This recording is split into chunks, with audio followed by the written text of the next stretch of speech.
Donc sur ce point, il faut... Non, aujourd'hui, moi je ne me suis pas préparé parce que j'ai appris l'assemblée des évêques par rapport à la loi qui est en train d'être fignolée, si vous voulez, le mariage pour tous.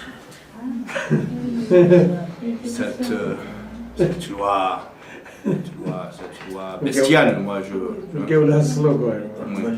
mariage pour tous. Non, mais il faut que nous, musulmans, ayons un avis clair et audible là-dessus. On n'a pas le droit au silence. Le silence par ces temps, c'est un crime impardonnable. Voilà. Parce qu'il s'agit là, moi je considère que c'est plus important que la Palestine, parce que la Palestine, on sauvegarde, on protège, on promeut les droits d'une partie de l'humanité. Là, cette loi, c'est la mise en péril, en danger de toute l'humanité. C'est pas la Palestine, c'est pas la France, c'est la porte ouverte est fondée sur des arguties surréalistes. Inch'Allah, la prochaine fois, si Dieu nous prête vite, on essaie de... Je vous le dis à vous pour que vous puissiez préparer quelque chose, Inch'Allah, et on se réunira pour parler de ça. Même si on met plus de temps que d'habitude, ça serait de bonne guerre, Inch'Allah. C'est une honte que les évêques, n'est-ce pas, tirent la sonnette d'alarme, se réunissent en catastrophe et mettent ces discours très consistants. Moi, je me reconnais à 1 milliard %. Je me sens plus proche que ces évêques que de pseudo-imams très intellectualisés. Par ailleurs, Kusini, Zama, un truc contre l'homophobie, oui, on n'invite pas les musulmans à aller invectiver ou faire la chasse aux homosexuels, on s'en fout, c'est pas notre problème ça. Mais de là à être le premier à signer ce genre de truc contre un imam qui appose son nom dans ce genre de pétition qui ne ressemble pas à un imam en fait, c'est pas, voilà.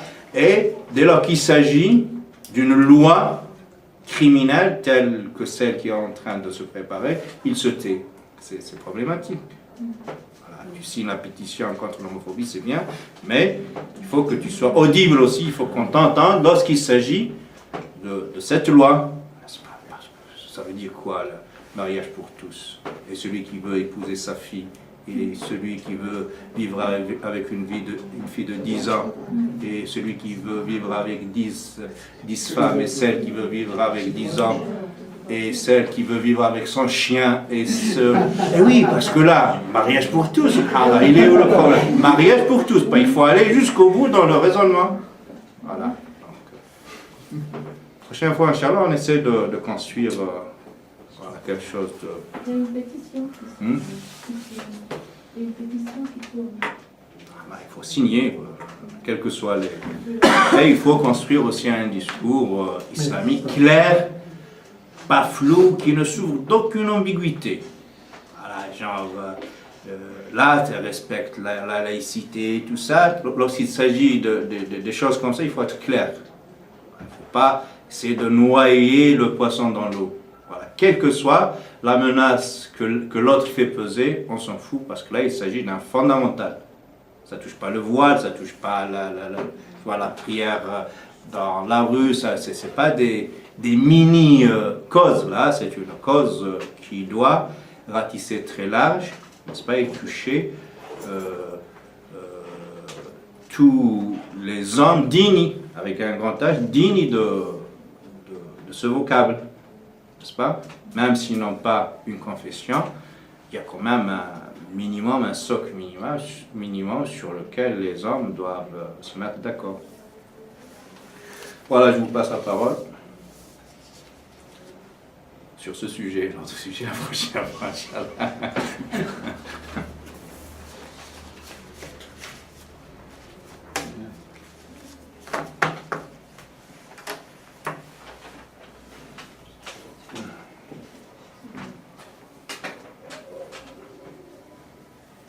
Je vais revenir sur quand le mot frapper, comme je l'ai dit, Je n'ai pas utilisé frapper, j'ai dit sévisser. Non, c'est Sévir, oui, mais voilà. ils disent, ils ont gardé le mot frapper, c'est pour ça que c'est resté beaucoup. Donc tout le monde dit oui, frapper, dans le Coran vous dites frapper les femmes. Dans le frapper, vous avez dit qu'en fait ça peut être aussi comme lui tourner le dos, comme il y a eu beaucoup d'exemples que de ne pas, c'est comme l'ignorer. Donc on parle de ça. Donc ça parle. On parle de l'ignorer, c'est-à-dire dans quel sens? C'est-à-dire quand on dit frapper, ça ne veut pas dire avec un bateau pour que ce soit, ça veut dire frapper, tourner le dos, faire chambre en part, c'est ça. On parle de ce contexte-là. Mais même ça, c'est avec des pincettes. Des pincettes. J'étais en train de dire, c'est lors de la commission du péché de chair déjà, et la femme de condition libre, elle n'est pas concernée. Déjà, si on prend l'avis de Malik, n'est-ce pas? Le verset, il tombe en caducité dès lors, parce que toute femme aujourd'hui, elle est de condition libre, et en plus qu'elle soit de condition libre, elle est cultivée, elle est instruite, et elle peut comprendre allusivement ce que tu veux d'elle. Même pas elle a besoin que tu mettes des mots sur ton intention. L'allusion lui suffit largement pour qu'elle te comprenne. Voilà. Et Malik, il disait que les femmes qui étaient concernées, c'était des femmes d'une autre condition, qui ont été élevées dans la violence, qui n'avaient pas accès à la langue arabe et qui ne comprenaient pas sinon que par la violence. Et même pour celles-là, donc l'usage doit être très limité. Hein? Exactement. Même avec elles, voilà. Déjà, le prophète il dit, et les meilleurs d'entre vous ne feront pas recours à cette mesure disciplinaire, déjà. Et lui-même, il en a donné l'exemple. Jamais il a tendu la main à une épouse ou à une fille ou à un citoyen de la cité musulmane. Sinon, en situation de guerre, de conflit militaire. Là, voilà, l'ennemi, il donne l'assaut pour le tuer. Il fallait qu'il se défende. Mais sinon, Aïcha nous dit, Ma daraba Rasulullah sallallahu alayhi wa sallam بيده الشريفة شيئا قط إلا أن يكون في جهاد في سبيل الله. Le prophète n'a jamais tendu la main sur quelque personne que ce soit. Voilà. Et dans une variante, elle donne des exemples. Imra'atan aw khadiman, ni épouse, parce que à l'époque de l'Arabie, c'était surtout les épouses qui étaient mal traitées, ni esclaves. Voilà, ni employé chez le prophète. Donc jamais il n'a tendu la main contre quelque personne que ce soit, sinon dans une situation de conflit militaire. Voilà. Et là on comprend bien que on ne voit pas comment on va frapper une femme ou sa femme. Je veux dire, on comprend bien que c'est faire valoir le bon sens musulman. Moi je dirais plutôt, c'est pas frapper les esprits, mais marquer l'esprit. C'est-à-dire, voilà, mais je vois pas comment quelqu'un peut se servir de ce verset. Enfin, il y en a qui doivent le faire. Hein. Non, mais je veux dire, non, mais dans les deux sens, et dans les deux sens, malheureusement. Admettons, juste une chose, admettons. Non, mais c'est pas ça. Mais il frappe sa femme. On a dit que nulle contrainte, en fin de compte, on ne peut pas forcer quelqu'un à faire quelque chose. Donc, il n'y a aucune pédagogie dans la violence. L'idée, c'est de monter en pression, mais morale. Parce que qu'est-ce que vous voulez faire de quelqu'un qui frapperait sa femme Ça sert à rien. C'est faire comprendre son désaccord, tout simplement. Là, tu as l'exégèse de Tabari, justement, qui explique que frapper, en fait, donne un exemple, c'était simplement avec un siwak. Ouais, avec les C'est de montrer son désaccord. C'est pas faire acte de violence. Tu as dit, c'est sans brutalité, en fait. Et de défendre sa position, défendre C'est ça. la juste cause. Défendre la juste cause. Mais c'est pas crescendo aussi, c'est étape par étape, justement, de quitter le lit conjugal. Ça, c'est vraiment les premières étapes avant d'arriver à. C'est pour marquer, voilà, c'est psychologiquement, c'est vraiment Ça pour marche marquer. vraiment, ça Quitter le lit conjugal et ensuite. Mais pas plus de 3 jours. On ne peut pas se fâcher plus de 3 jours. Ça, c'est des manières. Il a raison. Oui, il ne faut pas dire ça. C'est des manières لا générales. يهجر أخاه فوق ثلاث. Acha. Et après, Quand t'es fâché, c'est plus achak. Non, parce que t'as pas de problème. Mais c'est dans la situation. J'ai une question juste. On sort un peu de ce sujet parce qu'on s'en sortira pas. Chacun sa vie, chacun son expérience. Bien sûr. Ouais. Mais ça fait du bien parfois de frapper. Rassoul sallam, avant de mourir, il nous a donc fortement recommandé la prière. As-salat, as-salat, as-salat. Avant de mourir, il disait à Fatima, sa fille, ce que je ne comprends pas, puis le discours d'adieu, il n'y a pas cette allusion à la prière. Ah, si tu as bien entendu ce que j'ai dit tout à l'heure, j'ai dit il y a deux sphères. La sphère foi et pratique cultuelle, il a déjà traité dans le j'ai hadith de compris. Jibril. Mais là, il n'a pas touché ces éléments de la foi. Mais on peut dire aussi, plus important que la prière, c'est connaître Allah et craindre Allah. Plus important que la prière, tu vois. L'être suprême, il n'est pas cité dans une rubrique qui lui est dédiée, parce que ça a été traité par ailleurs dans ce hadith de Jibril, le hadith de l'archange Gabriel, qui a parlé de cette sphère Ça veut dire qu'il s'adressait théologique, si vous voulez, et culturelle. Après, la deuxième sphère, c'est la sphère publique. Donc c'est les relations interhumaines, depuis la famille jusqu'à la société, jusqu'à... Il s'adressait à des croyants convaincus. Ah oui, c'est la 22e année, bien sûr. Quand même, je trouve que il manque quelque chose. Pas uniquement la prière. Et le jour du jugement, qui craint de Dieu et peur de Dieu. Ça, c'est des- Parce que vous c'est serez déjà bon. comptabilisé. C'est déjà bon. Au moins ça, je sais pas. Mais il leur rappelle sans arrêt, qu'il les rappelle à Dieu et la finalité. C'est un discours, Si vous tenez Plus proche de la réalité, sur la prise de pouvoir de quelqu'un lorsqu'il il est là, avoir un pouvoir envers donc, sa vie conjugale, sa famille, ou la politique, ou etc. Voilà comment il doit se comporter. Je sais pas, il faut bien donner un titre à ce discours.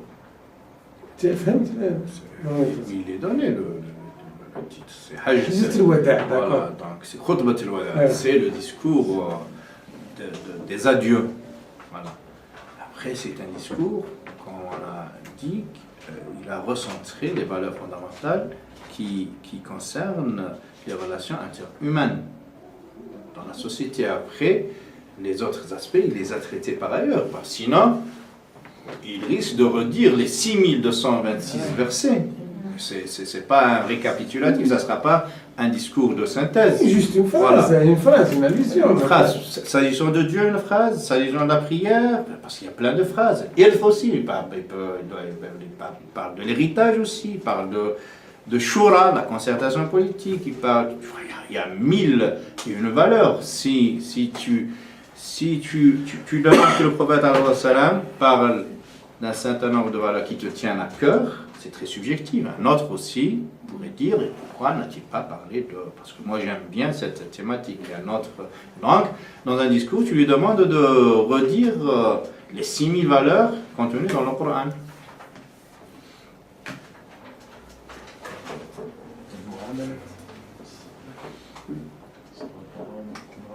Non, Mohamed, il y en a. Justement, il parle de ne pas tuer, Je pense de que- pas Juste ça, prendre l'argent de... C'est ça justement, ce rapport au moment.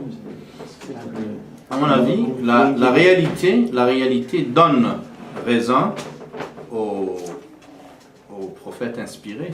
Parce que si on scrute de très près notre vécu islamique, on voit bien que le plus gros de nos travers concerne ces lieux cités par le prophète. Justement, je pense que Le terrorisme, c'est chez nous. Cette banalisation du crime, c'est chez nous. La torture, c'est chez nous.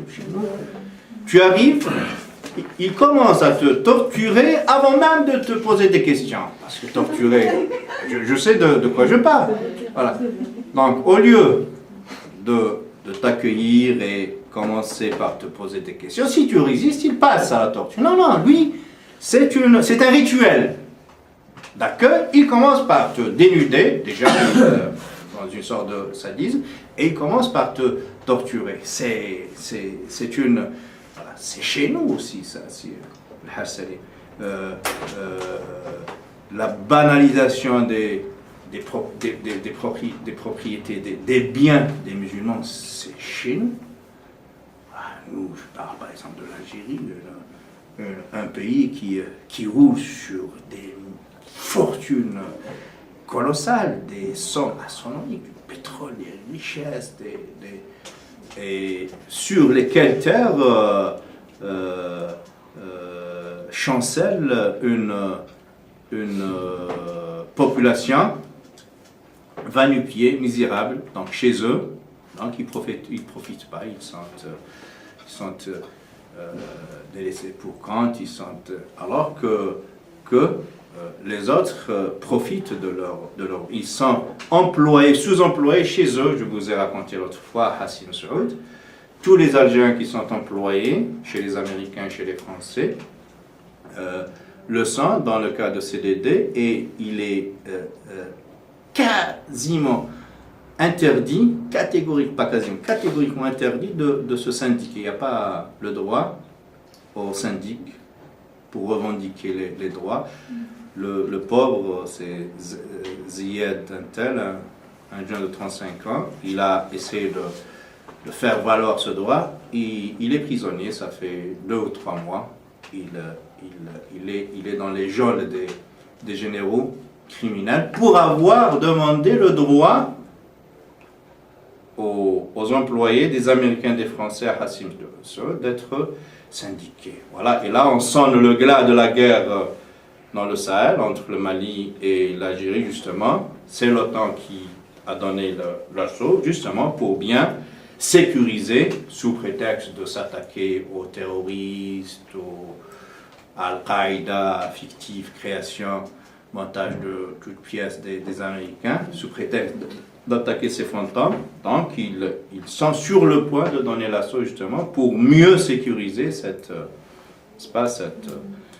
ce bandeau, voilà, plein de richesses. Donc, lorsque le prophète parle de l'inviolabilité des biens des musulmans, de leur propriété, c'est pas anodin. Ce sont les biens les plus malmenés chez la femme. Alors, la femme, pendant 14 siècles, dans 14 siècles, j'exagère. Il y a des moments où dans l'histoire, où les femmes ont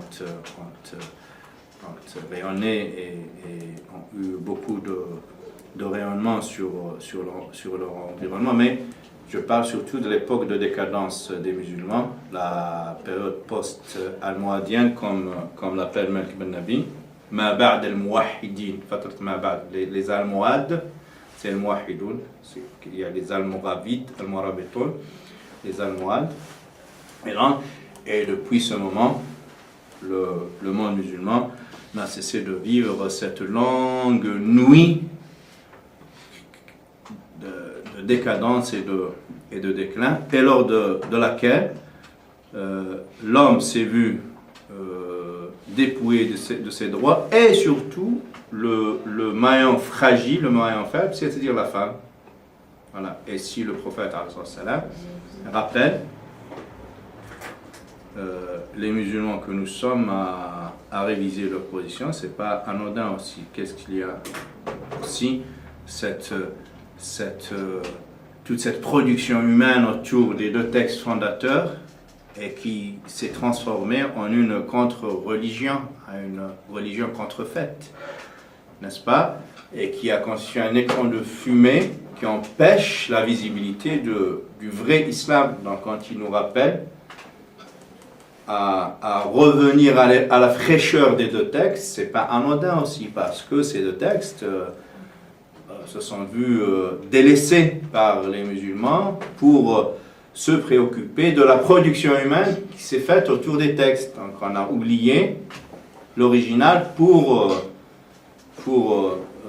se préoccuper Voilà, je ne pense pas qu'il y ait un seul élément auquel l'histoire n'a pas donné raison. Tous les éléments cités par le prophète, alayhi salam, l'histoire nous a démontré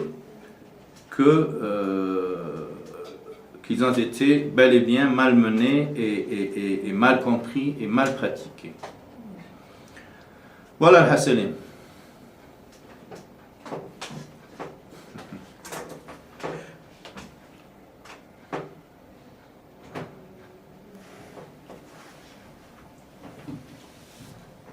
C'est parmi les derniers versets révélés. C'est le dernier verset concernant la loi. Voilà. Ayat l'ahkam. Pas le dernier verset tout court. Le dernier verset de la catégorie des versets qui portent sur le droit. L'autre verset, si tu viens